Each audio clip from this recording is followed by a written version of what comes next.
Hello बच्चों, a very good morning to all of you. आज हम आपको कक्षा 5वीं का पाठ 8 पढ़ाएंगे, जो कि एक विज्ञान कथा है। वे दिन भी क्या दिन थे। विज्ञान कथा नाम से ही समझ में आ रहा है कि विज्ञान से संबंधित कहानी है।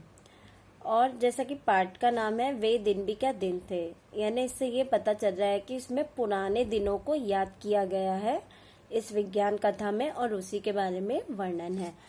तो ये जो विज्ञान कथा है इसे आइजक असिमोव ने लिखा है। प्रस्तुत कहानी में मशीन के माध्यम से और टीचर अर्थात शिक्षक के माध्यम से दी जाने वाली शिक्षा की तुलना की गई है।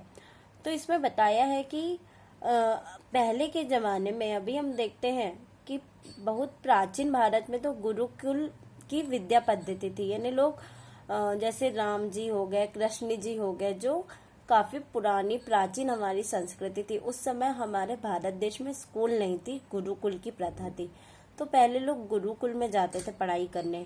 अब आजकल हम देखते हैं कि अभी के जमाने में बच्चे स्कूल या पाठशाला जाने लगे हैं, और कुछ समय बाद ऐसा आएगा कि जो बच्चे हैं वो डायरेक्ट इलेक्ट्रॉनिक गैजेट्स, यानी कि जैसे हम देखते हैं कंप्यूटर हो गया, लैपटॉप हो गया, इसके माध्यम से पढ़ाई करेंगे। जैसा कि अभी हम देखते हैं कि अभी हमारे भारत देश में कोरोना फैला है, तो इस वजह से बच्चे स्कूल न जाके अपनी जो शिक्षा है या अपनी जो पढ़ाई है वो मोबाइल के माध्यम से ही कर रहे हैं। तो एक प्रकार से हम कह सकते हैं कि आज की आधुनिक पढ़ाई में किस प्रकार से विज्ञान का, आधुनिकता का समावेश हो गया है, और किस प्रकार से मोबाइल है, लैपटॉप है, ये सारे इलेक्ट्रॉनिक गैजेट्स ने किस तरीके से अपना एक स्थान बनाया है। तो अब हम अपनी विज्ञान कथा शुरू करेंगे। घटना महत्वपूर्ण थी, वरना कुम्मी अपनी डायरी में उसे क्यों लिखती। अपनी डायरी में उसने 17 मई सन 2155 की रात को लिखा, आज रोहित को सचमुच की एक पुस्तक मिली। तो इस पार्ट में जैसा कि हम देखते हैं कि कुम्मी नाम की एक लड़की का वर्णन आया है।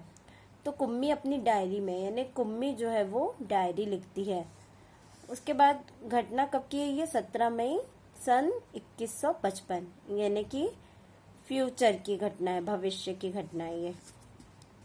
आज रोहित को सचमुच की एक पुस्तक मिली। वह पुस्तक बहुत पुरानी थी। कुम्मी के दादा ने बताया था कि जब वे बहुत छोटे थे तब उनके दादा ने कहा था कि उनके जमाने में सारी कहानियां कागज पर छपती थी और पढ़ी जाती थी। अब जो पुस्तक उसे मिलती है रोहित को, वो बहुत पुरानी थी। और कुम्मी के दादाजी ने बताया था कि जब वे बहुत छोटे थे, यानी जब कुम्मी के दादाजी छोटे थे, तब उनके दादाजी ने कहा था कि उनके जमाने में सारी कहानियां जो है वो कागज पर छपती थी। जैसा कि हम पढ़ते हैं, कॉमिक्स पढ़ते हैं, किताबें पढ़ते हैं, तो किस तरीके से कागज पे ही छपती ना। जैसे पंचतंत्र की कहानियां हो गई, अकबर बिरबल की कहानियां हो गई, तो ये सब एक पुस्तक में कागज पे छपती है और पढ़ी जाती थी। पुस्तकों के पृष्ठ है न कागज या पेज। पुस्तकों में पृष्ठ होते थे जिन पर कहानियां छपी होती थी, और हर पृष्ठ पढ़ने के बाद दूसरा पृष्ठ पलटकर आगे पढ़ना होता था। फिर उन्होंने बताया कि हम पुस्तकों में किस तरीके से कहानी पढ़ते थे, और आगे की कहानी पढ़ने के लिए हमें दूसरा पृष्ठ पलटना पड़ता था।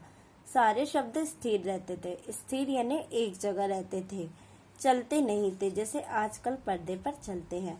उन्होंने पुस्तक की तुलना टीवी के पर्दे से की है। जिस प्रकार हम टीवी देखते हैं तो किस तरीके से पर्दे पे सजीव चित्र जैसे चाल फेर करते हैं, हरकतें करते हैं, मूवमेंट करते हैं, तो वो कहते हैं कि किताबों में सारे शब्द स्थिर रहते थे। रोहित ने कहा था, कितनी पुस्तकें बेकार जाती होगी, एक बार पढ़ी और फिर बेकार हो गई। अब तो हमारे टेलीविजन के पर्दे पर न जाने कितनी पुस्तकों की सामग्री आ जाती है, और फिर यह पुस्तक नई की नई रहती है।